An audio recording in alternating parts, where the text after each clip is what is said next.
ధర్మవరంలో నేను వెళ్తున్న సందర్భంలో అనేక గ్రామాల్లో చూశాను. ఎక్కడ చూసినా కిడ్నీ పేషెంట్లు ఉన్నారు, కిడ్నీ రోగంతో బాధపడుతున్న వాళ్ళు ఉన్నారు, డయాలిసిస్ పేషెంట్లు ఉన్నారు. ఈ సందర్భంగా ధర్మవరం నియోజకవర్గానికి ఒక డయాలిసిస్ సెంటర్ ని మంజూరు చేస్తున్నాం. ఇవాళ నేను ప్రకటన చేస్తున్నా, ప్రతి రోజుల్లోనే ధర్మవరంలో ఒక డయాలిసిస్ సెంటర్ పెట్టి మన కుటుంబాల్లో ఎవరైనా డయాలిసిస్ మూత్రపిండ వ్యాధులతో డయాలిసిస్ తో బాధపడుతుంటే, డయాలిసిస్ చేసుకోవడానికి ఇబ్బందులు పడుతుంటే వాళ్ళందరికీ డయాలిసిస్. అదే సందర్భంగా 100 పడకల ఆసుపత్రిగా ఉండి దాన్ని పట్టించుకోకుండా దీనాస్పద స్థితిలో పెట్టేసి కూలిపోయే పరిస్థితుల్లో ఆసుపత్రిలో ఉంది. ఆ ఆసుపత్రిని పూర్తిగా కొత్తదిగా నిర్మిస్తున్నాం.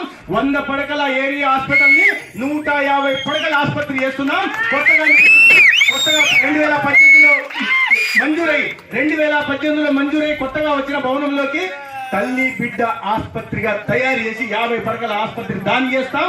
ఇవాళ పట్టణంలో ఉంటున్న ఆసుపత్రిని